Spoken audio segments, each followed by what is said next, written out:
سب تعریف اللہ ہی کے لیے ہے جو سب چیزوں کا مالک ہے، یعنی وہ کہ جو کچھ آسمانوں میں ہے اور جو کچھ زمین میں ہے سب اسی کا ہے، اور آخرت میں بھی اسی کی تعریف ہے، اور وہ حکمت والا ہے، خبردار ہے۔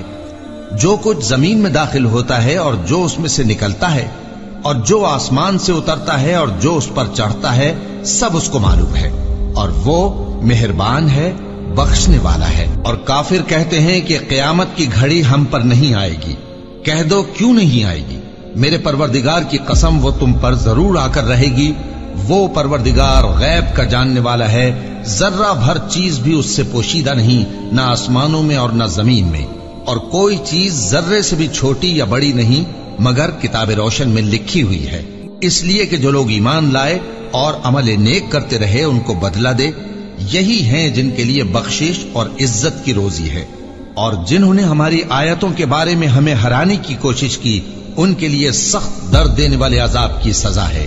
اور جن لوگوں کو علم دیا گیا ہے وہ جانتے ہیں کہ جو قرآن تمہارے پروردگار کی طرف سے تم پر نازل ہوا ہے وہ یقیناً حق ہے، اور اس اللہ کا رستہ بتاتا ہے جو غالب ہے، قابل تعریف ہے۔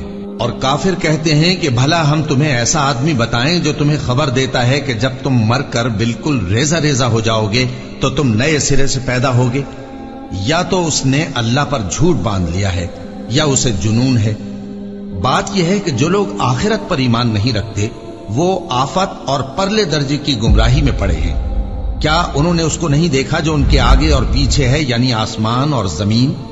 اگر ہم چاہیں تو ان کو زمین میں دھسا دیں یا ان پر آسمان کے ٹکڑے گرا دیں، اس میں ہر بندے کے لیے جو رجوع کرنے والا ہے ایک نشانی ہے۔ اور ہم نے داؤد کو اپنی طرف سے برتری بخشی تھی اور کہا تھا اے پہاڑوں ان کے ساتھ تسبیح کرو، اور پرندوں کو ان کا مسخر کر دیا، اور ان کے لیے ہم نے لوہے کو نرم کر دیا کہ کشادہ زرہیں بناؤ اور کڑیوں کو اندازے سے جوڑو، اور نیک عمل کرو، جو عمل تم کرتے ہو میں ان کو دیکھنے والا ہوں۔ اور ہوا کو ہم نے سلیمان کے تابع کر دیا تھا، اس کی صبح کی منزل 1 مہینے کی راہ ہوتی اور شام کی منزل بھی مہینے بھر کی ہوتی۔